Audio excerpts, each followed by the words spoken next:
நம்ம வீட்டில் ஒரு விஷயம் மட்டும் குறையவே கூடாதுங்க, அதுதான் அன்னம். ஹாய், நான் சங்கீதா, பழனிதுறை மெட்டல்ஸ்ல இருந்து. எப்பயுமே வீட்டில் சாப்பாடு நிறைஞ்சு இருக்கணும்னு சொல்லுவாங்க.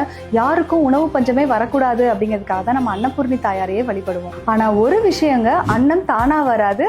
அந்த சாப்பாடு செய்ய உதவுற அந்த பொருளுக்கும் நம்ம உரிய மரியாதையை கொடுக்கணும்.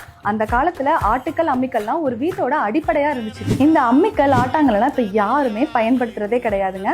ஆனால் இந்த வளம் தர, செல்வம் தர இந்த சிம்பலை இப்ப எல்லாருமே மினியேச்சரா உங்க வீட்டுல நீங்க வச்சுக்க முடியும். இதுதாங்க அந்த கௌரி செட், இல்ல கிரகப்பிரவேச செட்னு சொல்லுவாங்க. இது ஆந்திரா, கேரளா, தமிழ்நாடு, தெலுங்கானா, கர்நாடகான்னு எல்லா ஸ்டேட்லயுமே கிரகப்பிரவேச அன்னைக்கு அவங்க வீட்டுல வாங்கி வழிபடுறாங்க. உங்க வீட்டு பூஜை அறையில மஞ்சள் குங்குமம் வச்சு வழிபடும் போது செல்வமும் வளமும் சேருங்க. இந்த கௌரி செட்ல மொத்தம் 5 ப்ராடக்ட் வந்துருங்க. இது ஆட்டுக்கல், இது திருகை, இது உரல், இது இடிகள், இது அம்மிக்கல். கௌரினாலே பார்வதி தேவியை தான் குறிப்பாங்க. ஸோ இந்த கௌரி செட்டை நீங்கள் உங்கள் வீட்டு பூஜை அறையிலையோ இல்லை சமையல் அறையிலையோ வச்சு வழிபட்டு வரும்போது அந்த பார்வதி தேவிக்குரிய வளம், செல்வம், குடும்பத்தை ஒன்று சேர்க்கிற அந்த சக்தியும் கிடைக்குங்க. இந்த ப்ராடக்ட்டை Malaysia, Singapore, US, Canada customers எல்லாம் கடல் தாண்டி நம்ம ட்ரெடிஷனை எடுத்துகிட்டு போகும்போது ரொம்பவே ஹாப்பியாக இருந்ததுங்க. இந்த ப்ராடக்ட் உங்களுக்கும் வேணும்னு நினச்சிங்கன்னா கீழே கொடுத்துருக்க வாட்ஸ்அப் நம்பருக்கு கான்டாக்ட் பண்ணி வாங்கிக்கோங்க.